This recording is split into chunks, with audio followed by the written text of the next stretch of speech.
शुरू अल्लाह के पाक नाम से जो बड़ा मेहरबान निहायत रहम वाला है। अस्सलाम वालेकुम दोस्तों, आप इस वक्त मौजूद हैं उर्दू मिरेकल्स पर। राम मंदिर में गुज़श्ता कई दिनों से अजीबोगरीब वाक़यात रोनमा हो रहे हैं, लेकिन उनमें से ये रोनमा होने वाला वाक़या बड़ा ही अजीबोगरीब था, जिसने राम मंदिर के सबसे बड़े पंडित श्री गोपाल का राज फाश करके रख दिया, जो पिछले कई साल से साधु बनकर सिर्फ मंदिर में ही भगवान जी की पूजा में लगा रहता था। हिंदुओं का उस पर बहुत ही ज्यादा अकीदा होने लगा था, लेकिन बकौल हिंदुओं के गोपाल साधु जो भी दुआ करता था वो फौरन से कबूल हो जाती थी। इसलिए बहुत से हिंदुओं का ये कहना था कि ये राम जी का भक्त है, इस पर शिव भगवान की खास कृपा है। लेकिन उस वक्त ऐसा क्या हुआ कि जब आसमान पर एक अजीबोगरीब परिंदा उड़ता हुआ दिखाई देने लगा और देखते ही देखते उस परिंदे ने उस पंडित पर जब वार किया तो सारी हकीकत खुलकर सामने आ गई और इस हकीकत ने हिंदुओं के होश उड़ा के रख दिए। कई हिंदू राम मंदिर से बाहर की जानिब भागने लगे, कहने लगे कि हमने जुल्म कर दिया, अब हमें अजाब से कोई नहीं बचा सकता। दोस्तों, ऐसा भी उस साधु पंडित ने क्या राज छुपा के रखा था जिसके खुलते ही हिंदू भी कांप उठे। इससे पहले कि हम आपको इस वीडियो के मुतालिक बताएं, आपसे गुजारिश है कि अगर आप इस चैनल पर नए हैं तो इसे सब्सक्राइब करके हमारे चैनल का हिस्सा बन जाइएगा।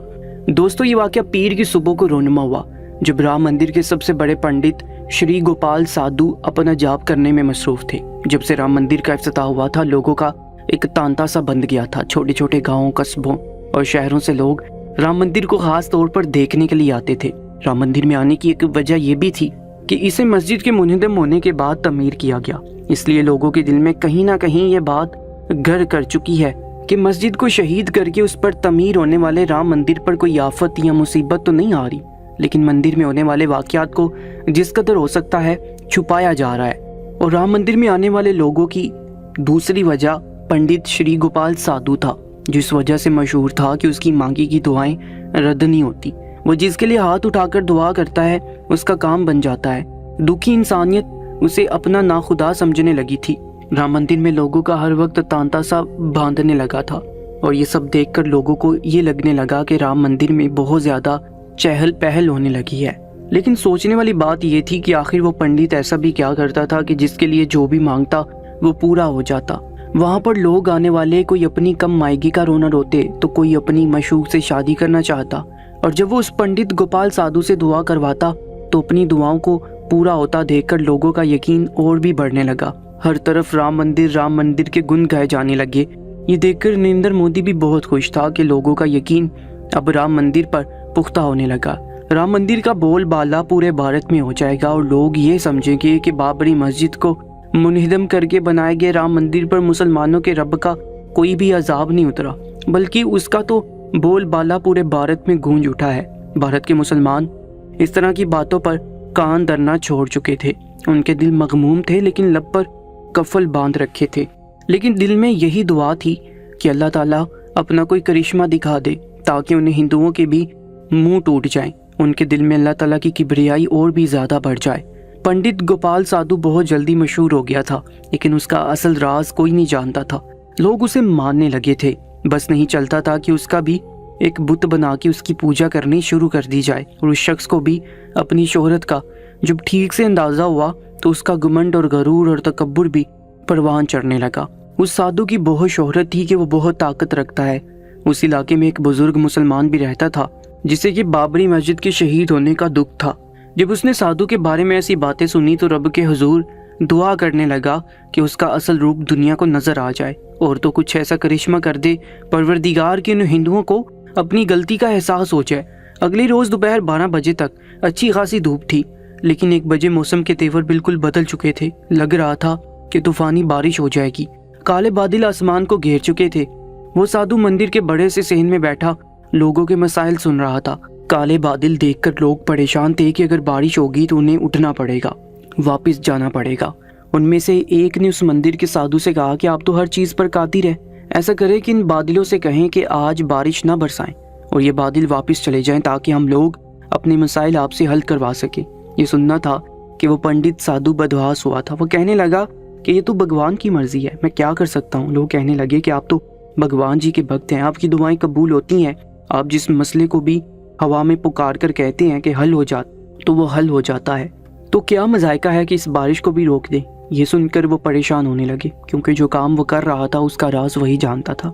ना तो वो बहुत ही नेक था, ना ही अपने पत्थर के भगवानों का कोई भक्त था, बल्कि उसने जिन्नात पाल रखे थे जिनको वो हुक्म देता और वो वक्ती तौर पर लोगों के मसाइल हल करते और लोगों को लगता कि वो पंडित कोई बहुत बड़ी चीज़ है। लेकिन बारिश को रोकने में ना तो उसका अख्तियार था ना उसके जिन्नात का। वहाँ मजमे में मौजूद बहुत से लोग कहने लगे कि साधु जी, बस आज पहले आप हमें ये करिश्मा दिखाएं कि बारिश को अपने हुक्म से रोक दें, या भगवान जी से कहें कि आपकी ये बात मान ले और बारिश को रोक दे। ये बात पहले एक शख्स ने कही, लेकिन इसके बाद कई लोग यही कहने लगे। बढ़ते बढ़ते ये बात पूरा मजमा कहने लगा कि आज तो हमें ये करिश्मा देखना है। अब वो साधु परेशान बैठा था कि क्या करे, क्योंकि उसके जिन्नात इस बात पर कादिर ही नहीं थे जो कि लोग कह रहे थे, और क्योंकि वो पहले बड़े बड़े दावे कर चुका था कि वो हर काम पे कादिर है, सब कुछ कर सकता है, इसलिए लोगों के सामने कोई बहाना भी नहीं बना सकता था। अभी यही सोच रहा था कि किस तरह से बात को घुमा फिरा कर ख़त्म करे कि आसमान से एक चीलनुमा परिंदा उड़ता हुआ नजर आया। उसकी शक्ल तो चील जैसी थी, लेकिन उसके पर बहुत बड़े थे। देखते देखते वो परिंदा बहुत ज्यादा तादाद में राम मंदिर के सहन के ऊपर इकट्ठे हो गए। जब लोगों ने उन चीलों को देखा तो खौफजदा हो गए, क्योंकि वो अब उनके सिरों के ऊपर से उड़ के आसमानों की जानिब जा रहे थे। लोगों को ये डर लाहिक हो गया, कहीं ये परिंदे उनके सिरों पर चूंच न मारना शुरू कर दे। उन परिंदों को देखकर तो वो पंडित गोपाल साधु भी परेशान था कि यह कौन सी नई आफत उस पर आन पड़ी थी। लोगों की परेशानी को देखकर बहुत से लोगों ने कहा कि साधु जी, आप इन परिंदों के लिए भी दुआ करें कि यहाँ से उड़कर चले जाएं, ये तो हमें नोच खाएंगे। लेकिन वो खुद उन परिंदों को देखकर परेशान था। फिर उन परिंदों ने वहाँ मौजूद लोगों को चूंचे मारनी शुरू कर दी।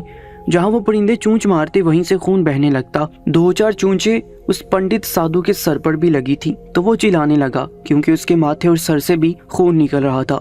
ये देखकर बहुत से हिंदू कहने लगे कि आप तो खुद बहुत बड़े भगवान के भक्त हैं, फिर इन परिंदों की कैसे जरूरत हुई कि वो आपको चूंच मार सके। वो साधु दर्द से चिल्लाने लगा। जिन जिन लोगों को चूंचे लगी थी वो बिलबिलाने लगे थे। बहुत से लोग मंदिर के अंदर अंदरूनी जगह पर चले गए जहाँ उन परिंदों की पहुंच नहीं थी। वो साधु भी मंदिर के अंदर की तरफ चला गया और बुरी तरह से चिल्ला रहा था। लोग कहने लगे कि हमें लगता है कि ये झूठा पंडित है, अगर वाकई इसके पास कोई ताकत होती तो ये इन परिंदों को नुकसान पहुंचाने नहीं देता। बाहर तूफानी बारिश शुरू हो चुकी थी और वो परिंदे सहन में यूं लश्कर की तरह फैले हुए थे कि कोई शिकार उनके हाथ लगे और आज उसे चीर फाड़ के रख दे। लोग इस कदर खौफजदा थे कि मंदिर से बाहर निकलना चाहते भी थे, लेकिन निकल नहीं पा रहे थे। लोग कहने लगे कि अगर वाकई तुम में कोई ताकत है और तुम किसी चीज पर कादिर हो तो इन परिंदों को उस मंदिर के सहन से बाहर निकाल दो ताकि हम अपने घरों को जा सके। लेकिन वो चुपचाप नजर झुकाए अपने सर और माथे से निकलते खून को कपड़े से साफ कर रहा था। लोगों ने जब देखा कि वो किसी काबिल नहीं है तो वो कहने लगे कि ये झूठा इंसान है।